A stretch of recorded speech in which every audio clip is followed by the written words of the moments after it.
ಕಟ್ಕೋಳ ಪೊಲೀಸರಿಂದ ಮೊಬೈಲ್ ಕಳ್ಳತನ ಪ್ರಕರಣದ 8 ಜನ ಆರೋಪಿಗಳ ಬಂಧನ.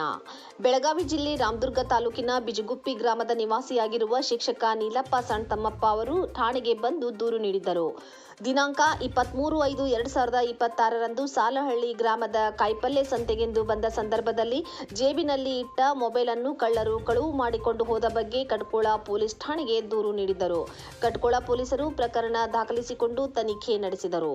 ಬೆಳಗಾವಿ ಎಸ್ಪಿ ಕೆ ರಾಮರಾಜನ್ ಇವರ ಮಾರ್ಗದರ್ಶನದಲ್ಲಿ ಆರ್ಬಿ ಬಸರಗಿ, ಹೆಚ್ಚುವರಿ ಎಸ್ಪಿ ಬೆಳಗಾವಿ ಜಿಲ್ಲೆ, ರಾಮದುರ್ಗ ಡಿಎಸ್ಪಿ ಚಿದಂಬರ ಮಡಿವಾಳ, ರಾಮದುರ್ಗ ಸಿಪಿಐ ವಿನಾಯಕ್ ಬಡಗೇರ್ ಅವರ ನೇತೃತ್ವದಲ್ಲಿ ಕಟ್ಕೋಳ ಪೊಲೀಸ್ ಠಾಣೆಯ ಪಿಎಸ್ಐ ಬಸವರಾಜ್ ಕೊಣ್ಣೂರ್, ಕುಮಾರಿ ಅನ್ನಪೂರ್ಣ ಎಲ್, ಪ್ರೊಬೇಷನರಿ ಪಿಎಸ್ಐ ನುರಿತ ಅಪರಾಧ ವಿಭಾಗದ ಸಿಬ್ಬಂದಿ ತಂಡವನ್ನು ರಚಿಸಿದ್ದು, ಎ1 ವಿಕಾಸ್ ವೆಂಕಟೇಶ್ ಭೋವಿ ಸಾಕಿನ್ ಹುಡುಗಲಮ್ಮ ಭದ್ರಾವತಿ, ಎ2 ಕುಮಾರ್ ಪಾಪಣ್ಣ ಭೋವಿ ಭದ್ರಾವತಿ, ಎ3 ಪ್ರವೀಣ್ ಮಂಜಪ್ಪ ಭೋವಿ ಭದ್ರಾವತಿ, ಎ4 ಸಂತೋಷ್ ಗವಿಸ್ವಾಮಿ ಕುಂದ ಹುಡುಗಲಮ್ಮ ಭದ್ರಾವತಿ ಜಿಲ್ಲೆ ಶಿವಮೊಗ್ಗ, ಎ5 ಶಿವು ಯಲ್ಲಪ್ಪ ಭೋವಿ ಭದ್ರಾವತಿ, ಎ6 ವೆಂಕಟೇಶ್ ಈರಪ್ಪ ಭೋವಿ ಭದ್ರಾವತಿ, ಎ7 ಅಕ್ಷಯ್ ಗಣೇಶ್ ಎಬಿ ಅನಂತಪುರ ಗಣೇಶ್ ಭದ್ರಾವತಿ, ಎ8 ಸಚಿನ್ ಲಕ್ಷ್ಮಣ್ ಕಲ್ಲವಡ್ಡರ್ ಹುಬ್ಬಳ್ಳಿ ಇವರನ್ನು ಬಂಧಿಸಿ ಕಳ್ಳತನಕ್ಕೆ ಸಂಬಂಧಿಸಿದಂತೆ ವಿವಿಧ ಕಂಪನಿಗಳ ಒಟ್ಟು